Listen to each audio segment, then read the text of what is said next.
Welcome back to The Experience, everyone. Today I have a very special guest. I just met him last week through our good friend Alex Reyes, a.k.a. Babu. We connected right away. He's a real good guy. He's an entrepreneur, a coach, an actor, and a community activist. Please welcome my friend, McCall.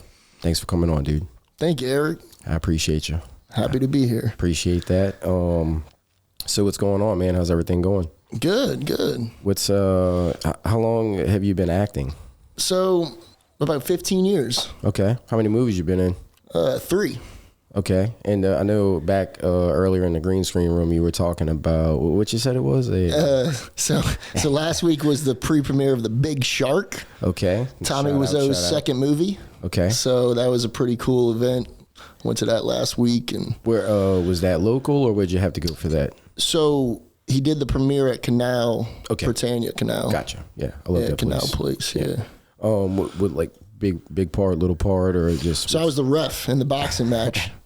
Nice. You could have. All right. Did they? Did you just normal look, or did they make you like put on like a suit or something? Or, so I was with the bow tie and had a button down. Right. You know, if you see me, my hair was a little shorter. It was a little thinner at the time. Was it like where's based out of? Like what time frame? So it was 2 years ago. Gotcha. Yeah, but like in present time. Gotcha. Cool.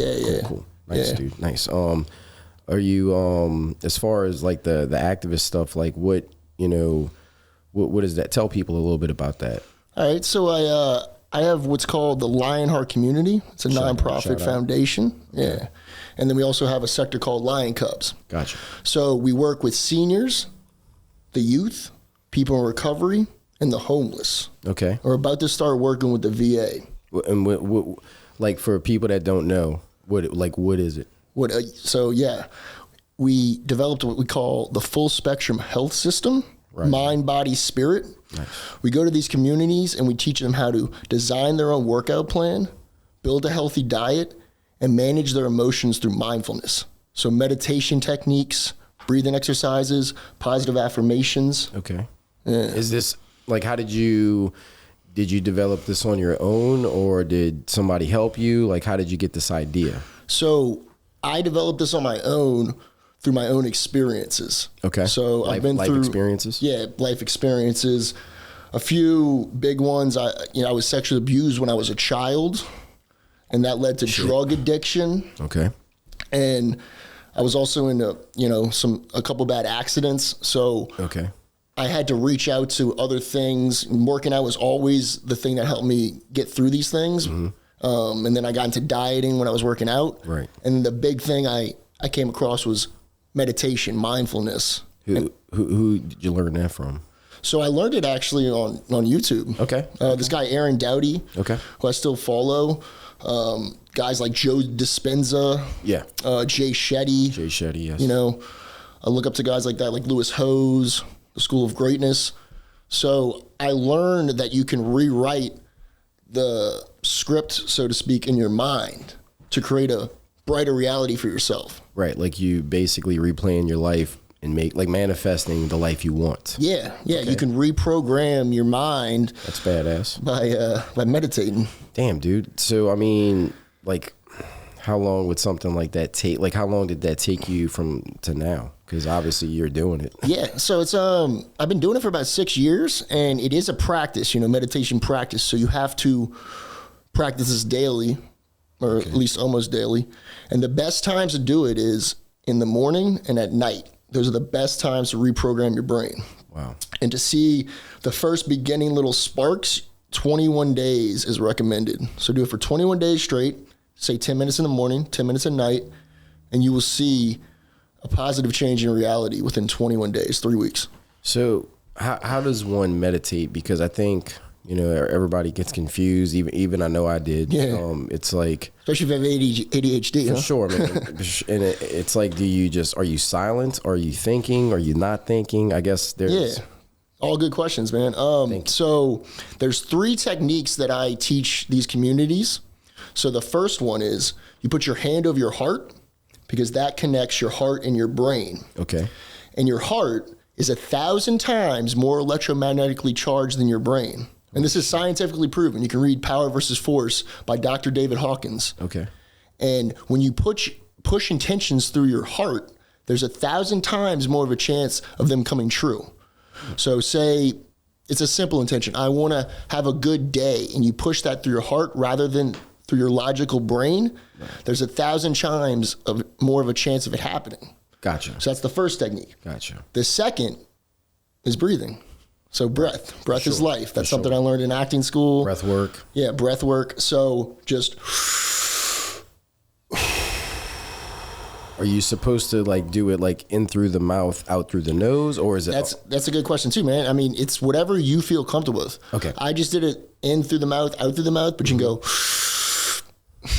Right. Yeah. Out through the nose. When you're running and stuff like that, they teach you to slow. So are you trying to like slow or like elevate your heart? I mean, like, I guess. So the breathing, the reason that's a technique is it's going to calm all anxiety, all the nerves. So you can actually focus in on the third technique, which is closing your eyes so you can visualize and, you know, imagine what the person's guiding you through if you're doing a guided meditation, or you can just put your own imagery in there if you're just meditating silently. Almost like yoga, where like you have, like if the better you breathe, the better the stretch. Yeah. And I guess that's kind of like because you're really focusing on the. Yeah. Yeah. So, I mean, with the third one too, it's very important if you want to create a positive reality or something that you want, the more you visualize it and the more you program it into your brain, you're like an antenna. You're attracting that experience. Are you keeping your hand over your heart like that the whole time, or is that? Yeah, definitely, definitely. Shit. Or what position are you sitting? Is it like you? So you're either sitting up straight, or you're laying down. Gotcha. Those are the two best positions. Does one fall asleep through meditation? Is that considered meditation? You can. I mean, if you're sleeping and you still have a recording on, it's still getting into your brain. So when you say recording, you mean like music or sounds? If you have music or somebody guiding, you know, a guided meditation with music and words, if you're sleeping, I mean, if you do that while you're sleeping, it's still going into your brain subconsciously. So when you started doing that, like you started feeling like your life was changing, and definitely my mood, my anxiety, my confidence, everything has slowly changed and progressively gotten better. Dude, that's wild. Yeah. And do you, besides like YouTube teaching you that, have you like met other people that are like into that, like deep like you? Because obviously, you know, since we met, like, I mean, that was like one of the first things you told me. You're like, dude, it's life changing. And I was like, no shit. Once you practice this type of stuff, and once you live your life a certain way, you, like I just said, like being an antenna, you attract the people who have the same interest in that. Yeah. So you'll start seeing yourself, you know, me and Babo talked about this the other day in a phone call. You start meshing with the people that are in line with what you're discovering, what you believe. Right. That's why we're sitting here. Yeah, like what your values are. Yeah. Because, you know, he kept telling me, he's like, dude, I got some people, like, you know, I always have people that that are like coming into my life. And, you know, ever since we built this place, it's like, or started this journey, I've been meeting a lot of people like me, and I didn't think they were out there. You know, I thought it was like me and Babu and like maybe one other person, Sean, and then Brandon, and now we have like 10 people, maybe 12, maybe more. It's kind of like the 12 disciples. Yeah, man. But we're building our squad. I met you and Brandon, and I was like, holy shit, man. Like, it's strange how that's all been happening. And I don't know if I've been manifesting it. Maybe I have, but because, you know, I try to meditate in the sauna. Yeah. And I feel like I do a lot of breath work in there, cold showers. You know, Bobo kind of taught me that at the gym the other day. Well, a while back, but I really try to breathe through that, because I noticed like that super cold water, is it slowing your heart rate down, or? Yeah. Okay. So it's like, it's hard to like you're really trying to breathe properly. Well, it helps your lymphatic system. Right. I just actually went to the cold dip before this. Oh, dude. And the funny thing about what you just said too is, think about, we've only met for like what, 2 weeks? Yeah, dude. And then yesterday I'm at a friend's house, like, oh, you know Eric? Yeah. And then I just came here. The guy in the cold dip was one of my old clients. Okay. And I told him I was going on a podcast, and he's like, oh, I know Eric. He does my beard. Yeah, like, dude, it's kind of. So you start attracting. Yes. Everybody that you know, you know? And like, just like you would, like with what you got going on with the Lion Cubs and like everything that you're working on, it's like you are helping people. Yeah. And like, what made you like want to help people instead of like doing something else, because not everybody wants to do like what you're doing. You know, it's kind of rare. Actually, I mean, not a whole lot of what I activists out mentioned. there. What I mentioned in the beginning, I mean, the reason I got into acting was to inspire. Okay. So it's everything I do is not to for like inspire. the glory and like the cars and the No, and all man, that shit. no, Okay. no, not really. I mean, it's crazy because I've always wanted to make it as an actor so I could develop a nonprofit, and now I'm doing it like almost backwards. Yeah, you know what I yeah, mean? Like, yeah. Well, you don't even need, I'm like, it's like you don't really need money to start a nonprofit. nah, man, Yeah. you just need to get started, like you're Yes. doing with this podcast. Yes. Just get started. Yes. You know, you don't. Once you believe you're worth that much, then everything comes to you. I just believed that I could do it. Exactly. Yeah, you know what I mean? Like, because it is a little crazy. Like, even for you to start the nonprofit, some Yeah. people probably think you're crazy. Yeah. You know? When I started my gym, same thing, man. Yeah, dude. But like just like you built this set, I built a set. Like, How long did you have your gym? Do you still have it currently? I partnered with somebody else. Okay. But yeah, once I went into the nonprofit, I've been going full force. And kind of transferring out of that a little bit. Okay. I still love training people and coaching people, so you know, maybe I'll never quit in a sense. But I saw the need when I had my gym of what I'm doing right now, especially in this city. Because when I got back here, I noticed all the crime, all the murders, and I noticed people just kind of talking about it, kind of complaining about it. Correct. And big time. yeah, which, you know, it's human nature. It's on the news all day. I mean, yeah, but the way I think, I'm like, where's the solution? What can we do? right. What can we do to solve this problem? And then I saw how powerful training people is, how powerful eating the right things are, how powerful taking care of your mental health through mindfulness is. Right. So, you know, I started volunteering at the Senior Center, Mercy Endeavors. Okay. Which actually, well, let me back up. So I started training my mom's friend, and he had dementia. So I started meditating with him. I started doing different things, you know, positive affirmations in the mirror. Okay. And then we would work out, we'd stretch, and then at the end we'd dance. Oh, nice. Yeah, just to, like, I wanted him to, I talked to him one time, I was like, I want you to go out with a smile, man. Right. It looks like you're dying soon. Just enjoy the rest of your life. How old was he? Or how old is he? He was 89. Okay. He actually passed last year. Sorry to hear that. But it probably made him happy. Yeah. Like, you know, that little like burst at the end, you know, Yeah. which, you know, I guess brings joy to people's lives. Yeah, man. I mean, it's just he got in touch with his spirit before he left this earth, and that's really what I think life's all about, is to get in touch with your spirit, because your spirit lives on forever. Correct. And a lot of So- us are walking around unhappy, Yeah. depressed. Yeah, stuck in our bodies. Yeah. You know what I mean? So that's how it all started. Then I went over to Mercy Endeavors, and funnily enough, I was trying to buy the property in between the gym I worked at, Right. and their senior center. And, you know, the nun said no. But then I looked around. I'm like, oh, I have a nice place here. You know, I do this for one of my clients. I'd love to come in here and volunteer and do a class with y'all. Right. And it started off with like 4 people, and they were like, what's this, you know, white boy coming in here doing? Yeah.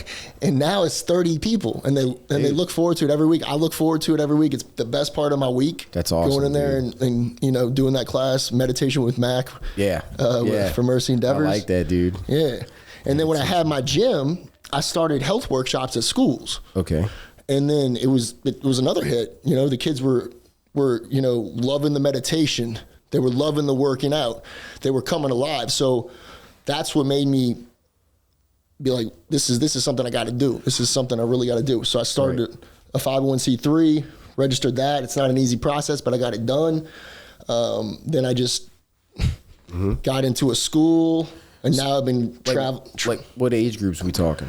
Oh, we're talking, you know, 3rd grade to high school. Nice, dude. Yeah, so yeah. instead of video games, they're learning how to like do fitness again. Yeah, yeah. Because they haven't really been taught. So I know. And the funny thing is so my curriculum, I'm developing it into an app. So I'm gamifying it to try to use this evil part as, you know, for good. Not evil, but this tool, it's a tool. You mean like because the internet could be evil, social media could be evil. Anything can be evil, can be good, you know? Correct, dude. But hopefully, since they're always on their phones and their iPads, like we were talking about that at the gym, right? Like you want to have that system where, like, talk a little bit about that. Like, sounds badass. Yeah, man. Yeah. So that's where it's leading. I mean, I believe you should always be elevating your vision. that's another reason I wanted to transfer into this from a gym is I want to always be elevating myself. Yeah.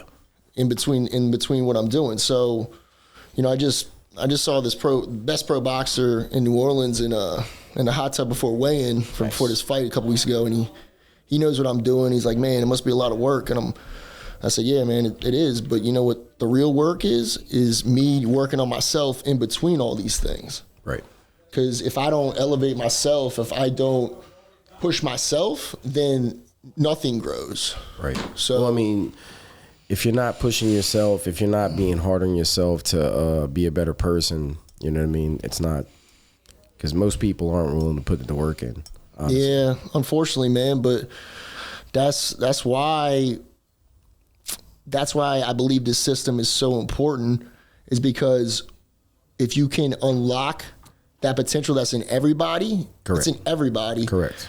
Then we can have a better city. We can have a better world. Yes. So it's just shaking them up enough to unlock that, because it feels good, man. I mean, you see me speaking passionate about it right now. I'm lighting up. I'm getting excited. I mean, and I'm trying to be real calm because we've talked about it before at the gym, and it's like, but like the app itself, like what's it gonna be like? I mean, it's still in development? Like, what's it like? What are the kids gonna be doing? Because we talked about it. I was amped up about it. Yeah, like, yeah. This is pretty sick. So I can't talk too much. Right, about it. gotcha. No, I'm just messing with you. So it's gonna be the mind, body, spirit system. So it's gonna be workouts. It's gonna be diets. Right. It's gonna be mindfulness. Right. But it's gonna be gamified. Mm-hmm. You know, I'm developing these workout exercise games. Okay. They get homework. They get graded on it. But they're learning how to, you were talking about like eat better. Yeah. Things like that, which. Things everybody needs. I mean, right now, dude, like one of the biggest epidemics is obesity. Yeah. I mean, kids are like huge and they're like, you know, tiny. They're not full adults and they're overweight, which is bad. Yeah. And it seems like, you know, an easy fix, right? And I mean, a lot of mental health, even with kids. We're having like a lot of crazy shit in the schools right now. So I think what you're trying to do is pretty brilliant because, I mean, I wish I'd have had that in high school and middle school. Yeah, that's actually, it's funny you mentioned that. That's what inspired me, because I would think back to PE and they would say, just go throw the dodgeball. Yeah. Go do this. It's still not taken seriously. It's not necessarily treated like a serious subject. But when you grow into an adult, you realize that was the most serious subject. Like, how do you de-stress as an adult? What do you do, Eric? Workout. Yeah. Yeah. You know, hopefully meditate soon. Yeah. Correct. Oh no. Well, I have been. I have been. For sure. I just not as I'm still learning like what's the proper way. That's why I asked you. Yeah. And we actually have meditation videos coming out soon too. Okay. So I'm working with a guy to develop this new kind of meditation music. Wow. Yeah, and guided meditation. It's going to be the cross between what we have now and then music. Okay. So, with as far as like development and like process, like where are you at with it right now? Like how's everything looking? Do you have to get funding, or like how does all that stuff work, I guess? So, well, let's start with the nonprofit. The nonprofit, right. I've raised funds by myself. Okay. But I am actually going on a big fundraising kick this summer to get the big businesses involved. Okay, where do you have to go for that? I just really have to get my door in at, Gotcha. Energy, right. LCMC. Gotcha. The one that I really have a good feeling about is Nike. I really want to get Nike involved. Yeah. Especially with the app. That would be dope, dude. Yeah, I just saw Air. I got my Jordans on right now. Yeah, I know. Those are badass. Yeah, man. So, I mean, and I really think Nike would be a great sponsor. So we're putting that out there. Mm-hmm. And then just, local businesses like restaurants, anybody who really wants to get involved. I mean, okay. You get if you get a tax write-off. So, I mean, right. And you get to help the community. So it's really just my job to go into these places, get my foot in the door, tell them exactly what I'm doing. Right. And well, like your mission is to change the world. That's what I love about you. Yeah. I feel like you're like me in a lot of ways because like I'm a world peace kind of guy. I'm an advocate. So I guess that's what I was like put on this earth to do. And I feel like that's what you're trying to do. And I was like, oh shit, this guy's really, to me, I mean, that's like step one, Yeah. Especially with you know, changing someone's mental health. I mean, think about how many like kids, even let's just say middle school kids. I mean, a lot of them, dude, they're like going through life just like, you know what I mean? And like you can show them a better way, give them more confidence. Like we talked about exactly, at the gym. man. It's like, you know, even if it's like the smallest things, like to learn how to eat better, that's going to make your brain better. Probably help a lot of people with these ailments that they're having, these anxieties. A lot of that shit's like the junk they're eating and all that shit, you know? So it's like people aren't even aware of that. Yeah, and like we said, changing the world. I believe social change is through the people. Yes. So when we change ourselves, you know, if I change myself, if you change yourself, everything else starts to change. Like we were just talking about earlier, you're starting to attract all these people who are doing things, who are like you. It's because Eric has been changing himself. He's been putting in the work. Right. He's been climbing those barriers. Every day, man. Every day, yeah. Every day. So I was doing it earlier. Yeah, man. So Yeah, I mean, like, once we can inspire, like we said, inspire, which if you look at the word inspire, it's got spirit in it. It's like if we can inspire them to break into their soul, to their spirit, then, you know, the sky's the limit. dude. What's and I saw like your little quote, turn pain into power. Where does that come from? So I practice Buddhism, and I've read that in a Buddhist. Out. Yeah, shout out. Got a little Buddhist pendant on. I got the lion too, dude. baby. Dude, that looks nice, bro. Yeah, thank you, man. My girl gave it to me for my I birthday. like that, dude. I got a lion tattooed on. Yeah, awesome. Yeah, man. Yeah, lions, the pride, baby. Yeah, dude. It's a lot of different meanings. You know, some people think it's arrogant. I just think it's You know, so the turn pain into power, man. I mean, it's just there's things I mentioned. You know, going through child sex abuse, which led into addiction, which led into problems in my problems with women, right? Subconsciously from childhood, problems in my family, problems with relationships with just friends, basic friends. Work. I mean, going through all that and finding these systems that I developed and turning that pain into power. Because without that, the funny thing is, without all that stuff, I wouldn't be the man I am today. Wouldn't be sitting right here. No, I wouldn't be. Wouldn't be working on the Lion Cup community. Yeah, I wouldn't be trying to add something to the world. I wouldn't be working with these kids who've gone through trauma as well. I mean, the kids I work with, these are underprivileged kids. Okay. A lot of like charter school stuff, or just just a lot of just poor kids from poor backgrounds. Right. Predominantly black right now. Okay. Is the goal to hit like every school ever, or is it just mainly right now just like the kids? The goal, the vision is to revolutionize the physical education system in America. Yeah. I mean, it needs to be. We need to update some textbooks and everything. Yeah, man. I'm going to the White House to change the game. They're already trying to like change the system and take shit out. Yeah. Shout out. That's the quote, baby. Yeah, man. But yeah, so that's the goal, man, is to really take this seriously and create a real subject out of it, you know? How many obviously you've trained people, you've had a gym. Has any of it been like implemented in any type of schools? Like, has there been like a trial run, or like is it just tell me about that a little bit. So I did the health workshops last year. Okay. And then this year was my trial year with this school, St. Alphonsus. Okay. And then next year is an expansion year, so I'm working with 4 different networks. Oh wow, dude. So how long? You told me, was it 12 weeks? Yeah, it's 12 weeks. Okay. I go into 2 days a week into PE classes. Yes. So I take over 2 PE classes a week for 12 weeks. So we're taking over PE. Yeah, we're dodgeball. We're taking over PE, man. And I have a workbook I'm actually releasing this fall. Nice, dude. So they're gonna have exercise homework.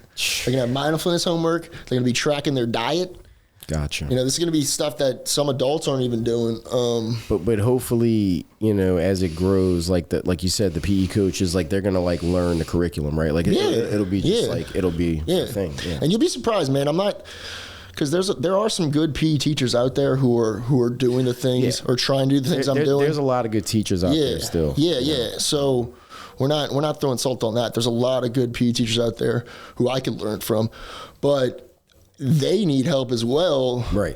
Because they're trying to teach these kids these things, but you go in there and the kids don't even take it seriously because they're taught that it's not a serious subject. Mm-hmm. It's like when you go to college and I'm forgetting, I'm having a brain fart when you have those classes that are just I think your Mickey Mouse classes or whatever. I think you call them. Yeah, what's the term? Somebody give us a term. Shit, man. I only went for like a year and a half, and I was at like 32. But you know what I mean, man. Yeah. Like the classes. Prerequisites? Oh no, you need those. No, you need those are important. But I call them the bullshit classes. Yeah. Like just to burn time. The Mickey Mouse is the nickname. I think. Okay, The Mickey Mouse classes. Like yeah. So, you know, that's how physical education is treated, and it's sad because, I mean. And what's crazy is the fitness industry right now is huge, probably bigger than it's ever been. But like it's not targeted to little kids; it's targeted to like us or even older. But it's like you're trying to hit it like in the beginning. Yeah. So by the time they get to be our age, I mean, yeah, man. Well, even that you mentioned that, man. Like even the gym I worked at before I worked or started my own gym. Okay. I would literally tell the people because everybody wants to look good, right? For sure. Like, you know, vanity. For the most part. Yeah. But which is fine. But I would stress to people, especially my clients, it's about the sanity, not the vanity. Well, yeah, when you look good, you feel good. Yeah, you know that's what I mean? a byproduct. That's a big mental. Yeah, but it makes it easier if you focus on the spirit of it. If you focus on, you know, the actual mental part, which is the mental game is the most important part. Then one day you walk by the mirror and you look really good and you're like, oh shit, I wasn't even thinking about that. Right. But when you put it first, you put the physical part first, it kind of throws off the rest, the mind, body, spirit. Right. You know what I mean? I think traditionally, you know, all the muscle magazines, actors, actresses, like we see a certain look and we're like, oh, we should look like that. But you're going to try to just teach how to be well-rounded. A well-rounded individual, across the whole world, yeah, man, because not everybody wants a six-pack, but you want to feel good, but you also want to be fit, you know what I mean? And that makes you feel good. If you get your mind, your body, and your spirit in check, you will look good, you will feel good, and you will be good. And these kids are going to learn meditation. Yeah. Dude, that's fucking awesome. Yeah, they're going to learn, especially the kids I work with right now who are told they're not good enough. Yeah. They're going to learn that, yes, you are good enough. That's awesome, dude. And you can do the things that you want to do. If you start right now, like we're going to have such a brighter world when the system takes off because kids are going to be taught that they can do. Like that they are worth it and they are good enough. Or that they're going to be something. Yeah, they're going to be something. Yeah, they're going to be somebody. Yeah. Because if you ask me, they are the future. Right now, it's a little scary. Of course. I'm a little nervous, but I definitely would feel better watching them use your app and play a video. I mean, I'm also helping out the adults right now because it's like they'll be running the game. So it's like we build a brighter So tell us about you're also doing it for like the older people, correct? Yeah. So the older people is really to help their pain. Mm-hmm. And unfortunately, you know, the reason I say the kids are the most important part is because I work with the elderly, I work with people in recovery, and I work with the homeless. And it doesn't have to be the way it is with these communities. The elderly, a lot of them, especially in New Orleans, have a lot of health problems. Correct. Or overweight. Correct. You know, or unhappy. And it's partially because they didn't learn these systems that I'm teaching the younger kids right now. Right. Like they didn't have the privilege of having somebody come in there and teach them these systems. Same with the homeless people, the VA that I'm about to start working with, the people in recovery. I mean, you have a 95% chance more of recovering from drug addiction or alcoholism if you work out, if you eat right, if you meditate. Right. So, you know, and that's what we learned. Yeah. That's what you in recovery. That's what you learn, man. And some people got to learn the hard way, man. I mean, it is possible because like I had to relearn how to like live my life, you know, when I went in, and I was like, I don't want to do all that shit. I just want to go back to normal, and it doesn't work that way. So I had to like relearn how to like become like a new Eric. Exactly, man. Like you said earlier, if you wouldn't have went through all that stuff, you wouldn't be like the Mac I'm seeing in front of me. No, man. And I feel it's giving me edge, you know. Yeah, for sure. Well, I mean, I think you need to have tragic shit happen to you to like become a better you, because if everything in your life was easy, you'd probably take it for granted. Yeah. You wouldn't be grateful. Yeah, I wouldn't have developed these systems. I wouldn't be caring or empathetic. Mm-hmm. I mean, maybe I would, but I wouldn't have any substance to add to what I'm doing. Right. Well, like, I mean, this is like, you're literally like, you're all in. I mean, like, this is like, you see yourself doing, like, what's when this takes off, which I know it will because I believe in it and I think it's great. What would be like the next steps? Like, do you have like other ideas, or are you working on some other things? Yeah, I mean, you know, with the nonprofit, it's like I want to go national, develop the app, Right. You know, go worldwide. Yeah. The acting, I'm writing my own movies now. Okay. Sweet. Yeah. Sweet. All right. What kind of movies are you into?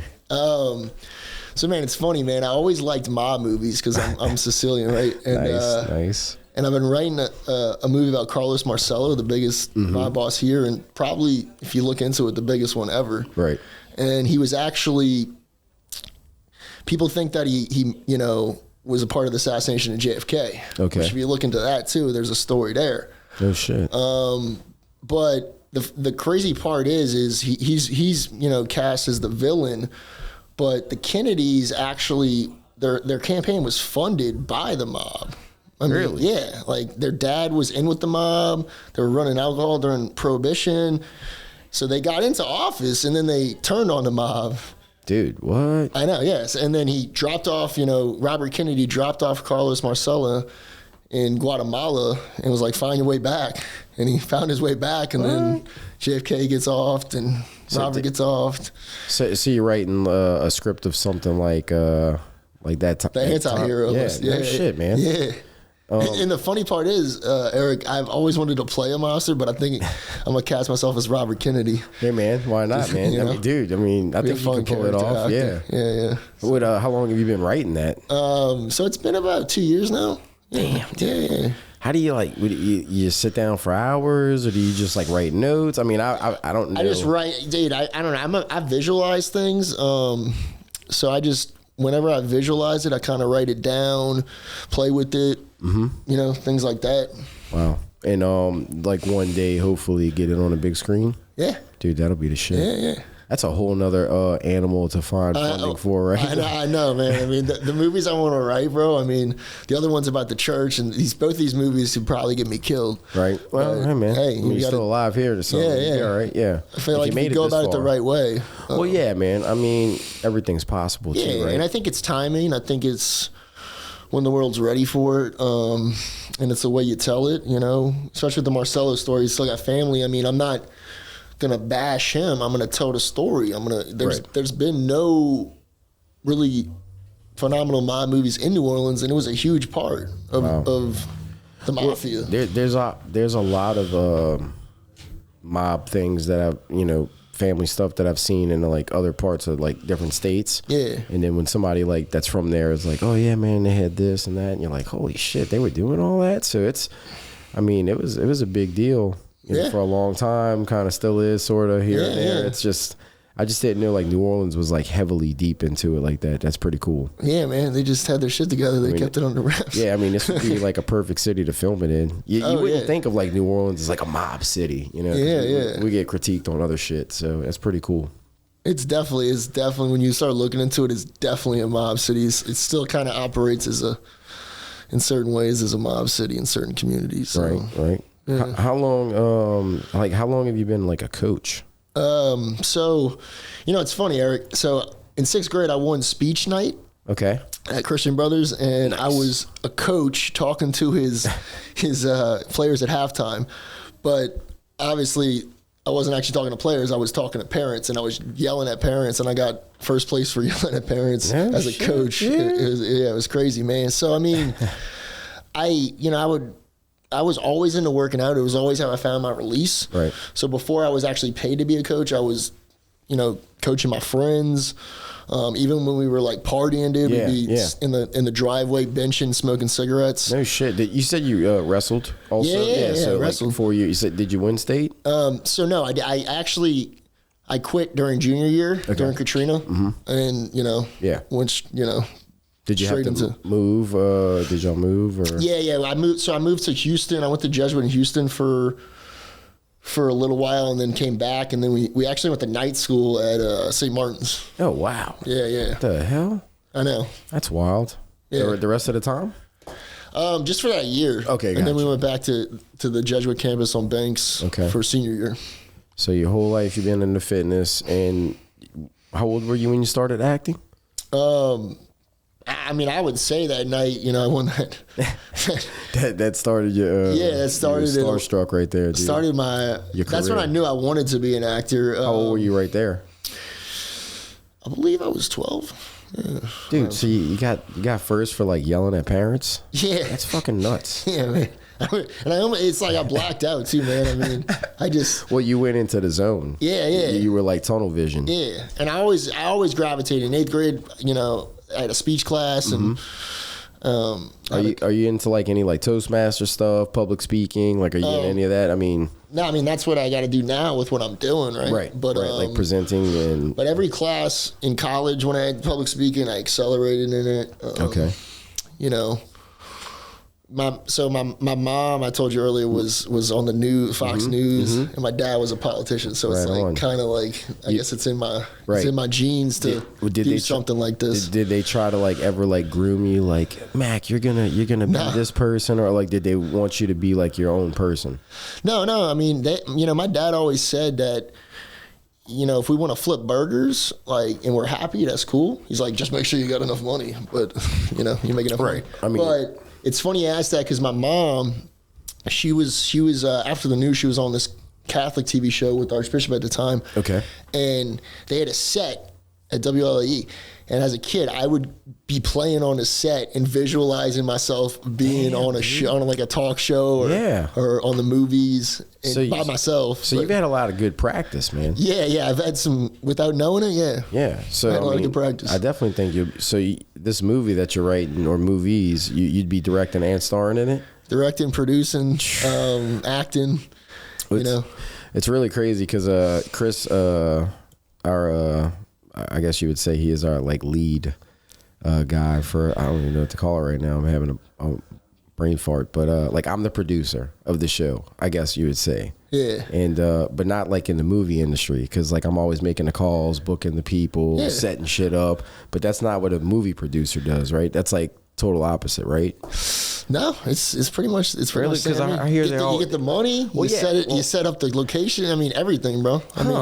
I mean, there's multiple. If it's a big project, there's multiple producers. But gotcha. Yeah, like if say I just get the funding, I'm still a producer. If I set up location, I'm still some sort of a producer. Okay. Gotcha. So in this situation, I'd be director, actor, producer, writer. Dude, that's a lot of jobs. That's a lot of hats. Yeah. Huh. I mean, right now I'm a nonprofit. I'm like director of everything. Yeah, right. Teaching and booking everything and all. Yeah. So like when you're going to these schools, are you bringing equipment or is it like you're using? Yeah, sometimes I am. Okay, that's what I was wondering. And I'm bringing. I got my worksheets right now, which will eventually be the workbook this next year. Gotcha. But I bring equipment that I would also use in my gym. Set up like fitness tests, fitness relays, fitness games. I bring yoga mats sometimes for the meditation or for stretching. What do like as far as like the proper funding that you would need? Like what kind of people are you reaching out to, and like what like how do you go about that? Really just knocking on doors. Yeah, really just kind of I'm a people person, so for sure. I talk to anybody and everybody, and not to get something out of them. I just literally, like I'll be in the store, I'll talk to somebody just because I love people. Right. And like we said earlier, like something will come up where somebody knows somebody. Yeah. You know a lot of people do. Yeah. And and a lot of people like know you. Yeah. So it's like, I just by being a people person, somehow it comes to me. Like divine intervention. Yeah. And I still have to like with these schools, sometimes I got to call them like 30 times. But I think at a certain point, they start to respect the fact that you're not going to give up, that you believe in what you're doing, and that you're strongly compelled to get in front of them. Do you show up over there sometimes? Sometimes I do. That's what I would do, bro. Yeah, man. I would I'd call one time, if they don't fucking pick up, I'm driving over there. It's funny, man. One of my friends who's my client now, one of my best friends from high school, is just like, Mac, you can't just show up to places. And then I kept doing it and kept working. He's like, I guess you can. Yeah, when I tried to go to college at like 32, didn't know what I was doing. And so I called the lady and I was like, look, you're going to have a hard time with me. I'm going to need to like physically meet you in person. And she let me come to the office and she counseled me and like showed me how to do everything. And then, you know, I kind of needed like a little help. But yeah, I've never been able to like accomplish that. Just like getting on the computer over the phone. I'm more visual. Yeah. But I made the shit happen. Talking about Nike, right? We were talking about Nike earlier. Right. Have you seen the movie Air? No, but I'm going to. You definitely should. Matt Damon's character, the guy who ended up signing Michael, and that's what elevated the Nike brand. They only had 10% or 10 to 15% of the basketball market share of basketball shoes. Okay. And now they have 90% because of Michael. That's what the movie's about. But he showed up at Michael's mom and dad's house. Yeah. Yeah, and that's just spoke from the heart. Yeah. Told him like why she believed in or he believed in her son, and he took the chance, man. The rest is history. Yeah. So, I mean, I'm thinking about showing up at the Nike CEO's I would, dude. If you want, I'll go with you. Yeah. I mean, just, you know, you might need like a team of people to like, hey, we all believe in what this guy is trying to do. Yeah. And maybe you should like, you know, listen to him. I mean, so I'm down for that if you needed somebody to go Well, with it's funny, man. I went to the movie with my girl, and the Nike CEO this was back in the 80s, but he would do breathing exercises with the people, and she's like, "This guy reminds me of you." Yeah, well, hey man, it's funny how he's donated billions of dollars to charities. So I mean, what's like Nike technically worth? Or like, do they talk about that right now, dude? Probably like maybe over $100 billion, man. So wonder how much Michael's made with Nike throughout the entire time. Well, it says yearly he makes $400 million in passive income now from that deal. Just chilling. I know. The cooler I mean, money's cool, obviously, and that much money, you can do a lot. Yeah. And his mom does run charities in Chicago, which is awesome, and he does a lot of good. But I think the powerful thing in that movie is that he changed the game for all these other athletes now who can get paid residuals, like they're trying to work with in Hollywood right now. There's a strike because the writers aren't getting residuals, and these CEOs are making insane money that nobody needs that much money. So it's like he changed the game for those athletes, man. And now anybody who's got their own shoe can make money. That's why Kanye's a billionaire. Right. He went after, he used the Michael way. So in the movie industry, I have heard that like it's the writers not getting paid. Yeah, they're not getting paid enough, man. Or they're not getting their fair share of the back end. I don't understand why everybody can't be fair with shit. It's just ego, greed. I mean, it's because they're not using my system. No. Yeah. That's You're gonna have to go kick their door down, dude. Well, no, I mean, think about it, man. You get that much money, your ego gets so big that you don't see what's real. It's all a fugazi. It's a fake. Like, you start to believe that you are. Do you believe that when people like become rich, like they just change? A lot of people can and do if they aren't in touch with their mind, body, and spirit. Where like before, like I guess like in your past when you were like ripping and running, did you have like a different mindset than you do now? Yeah, like, man. What was your mindset before? I mean, I always had a good heart, man, but like I had major anger issues. I was cutthroat on just making money. And I made a lot of money certain ways, and it just didn't make me happy though. It didn't. And you were still mad. Yeah, I was still mad. I was still pissed. And I thought if I didn't have like this much money in my pocket at a certain time, that I get anxious and scared. I think I needed it more than I actually did. And it's like, what am I even using this for? Like, what is it worth? Right. Did you ever consider trying to like follow in like your dad's footsteps or your mom's footsteps? Like, did you ever go, oh, maybe I'll do like something in? I think I kind of am arrogant in my own way. You know what I mean? Yeah. It's a different stage. The thing is, though, man, is just the structure in general, right? Like my dad, he was a maverick in his own way. He was a politician for the people, right? And he ended up running for this big position, lieutenant governor, and he lost by 1% to the guy whose dad had been the lieutenant governor before, or governor as well. And all the politicians were against him because he didn't make the decisions they wanted him to make. Yeah, I remember we spoke about that before when I first met you. Yeah, so to me, it spoke to me that inside the box, you can only make so much of a difference. You have to play a certain way.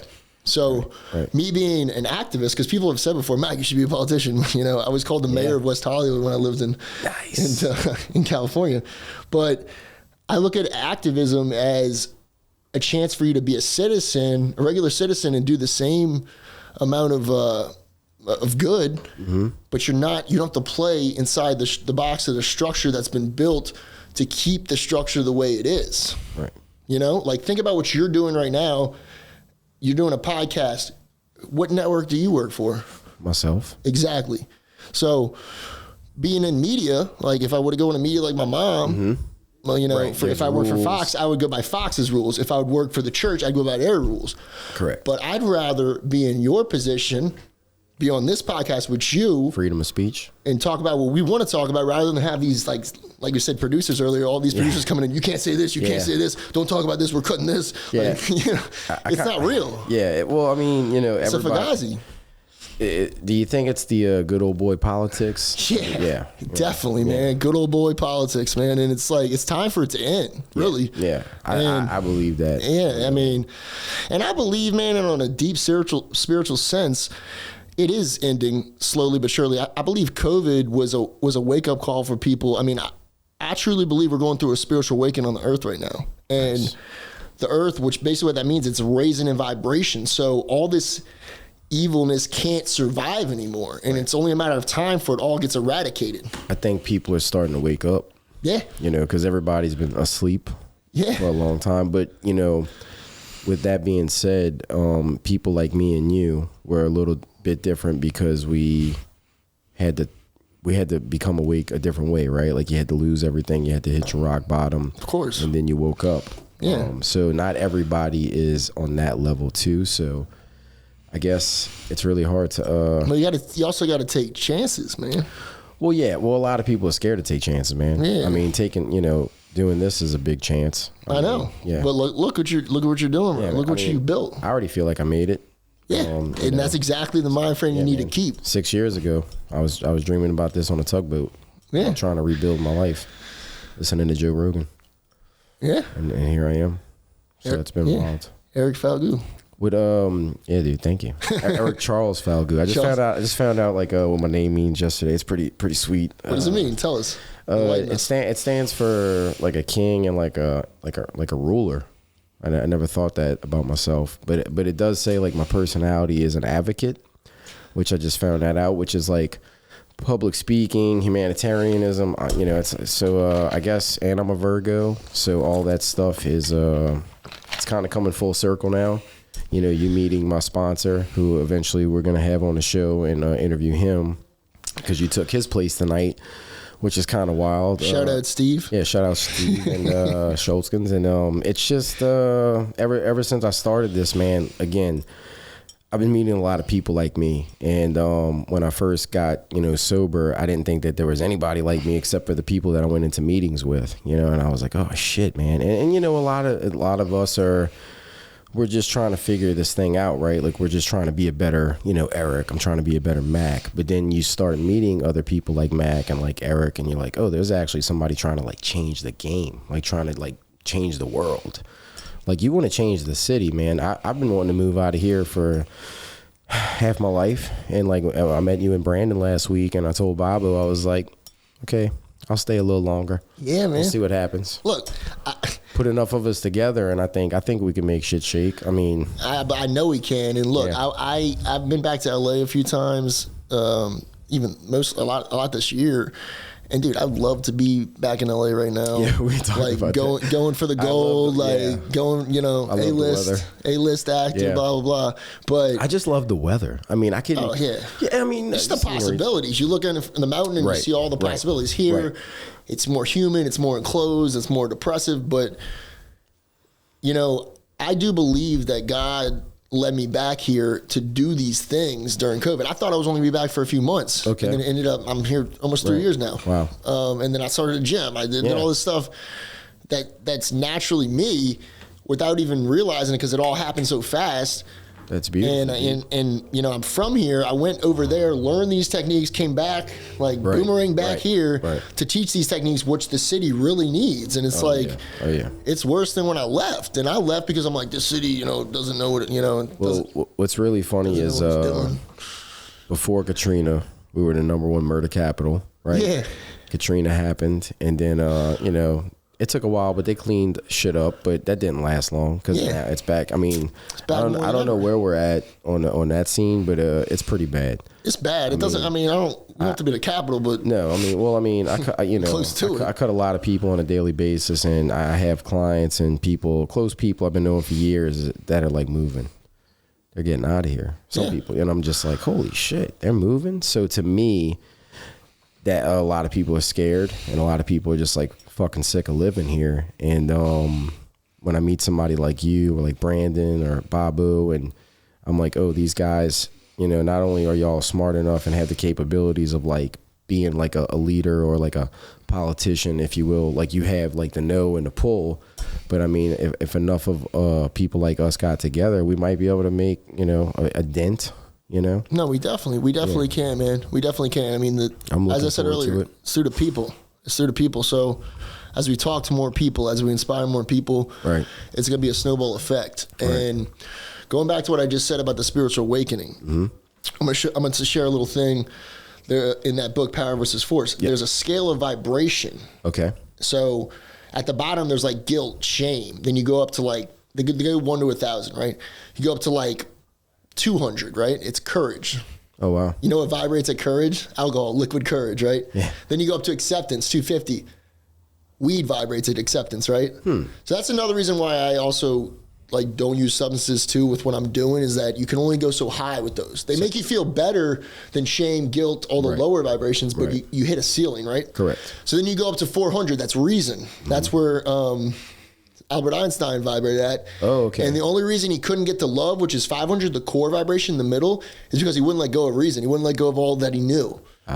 So you got to somehow let go of that logic and just go into love, right? And then above love, it's like enlightenment, Tao, and just all the, you know, like Jesus, all the enlightened people. Wow, dude. But love is your core. Yeah, you ever heard? That's why when you feel it, you feel natural. You ever heard of Anthony DeMello?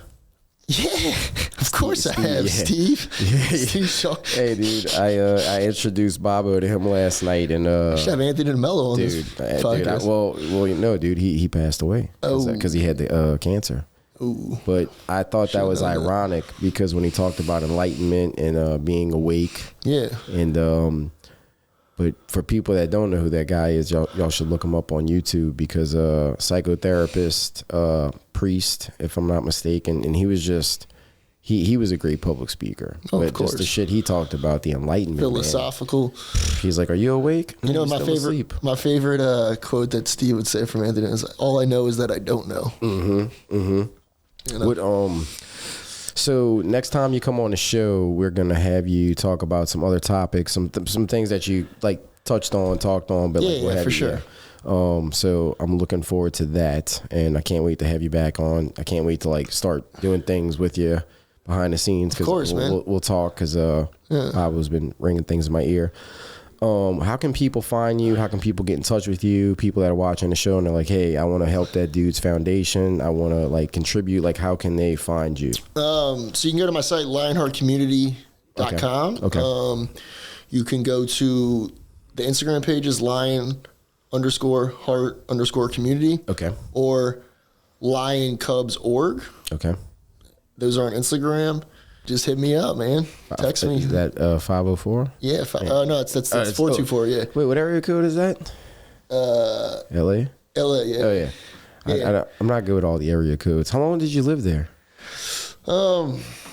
Shoot, almost 10 years. Yeah. Oh, dude. So you were like chasing the dream out there. Yeah, I mean, yeah. You were living the dream. Yeah, I was living the dream out there. Yeah. Shit. Yeah. Dude, that's awesome. Yeah, but also what I said, I was also getting away from New Orleans like people want to do right now. Yeah. But then it brought me back. No, dude, I'm glad, because I'm not leaving. If you're going to stay, I'm going to stay, and hopefully we'll see what happens. Hopefully as like things continue to grow for us as well here at the podcast studio, it's like I want to start doing things like that. I want to open up some nonprofits. I don't care about the money because I've had no money. You know what I mean? And I've had money, and it doesn't make a difference. I just want to use it to like help others and do other shit. I truly believe if you put the people first, the money will come. Yeah. Because honestly, I mean, doing the things that we intend to do, we're gonna need money. Yeah, for sure. I mean, you need money to pay a light bill. You need money to rent a car. So I mean, it's just inevitable. Yeah, I mean, if you're gonna change the world, if you're gonna buy iPads for like 2,000 kids, you're gonna need 2,000 iPads. So I mean, it's just it's not rocket science, but for sure. But as you've done with putting the studio together, as I've done with putting this foundation together, putting my gym together, if you build it, they will come. So I truly believe that the right organizations will back me. Yeah. As I keep putting the work in. So if you need me and Bobo to come with you to Nike, let us know. Man, we're gonna go show up at his doorstep. Yeah, dude. I really appreciate you coming on tonight, Mac. Of course, Thank you for giving us your time. I know you're a busy man, and I appreciate you, and I can't wait to have you back, man. Yeah, man. So, appreciate the opportunity, brother. I love you. I love everybody who's listening to this, and just keep it moving, man, and keep. It's not bad, huh? First time. Yeah. Is it like acting? I mean, it's just being used to it. Yeah, man, you're natural. Just being myself. Good, dude. Yeah, look good on camera and everything. But thank you for coming on. If you guys like this, just please hit the subscribe button at the bottom, and we'll see y'all next time. Thank you for coming on, man, and y'all have a good night.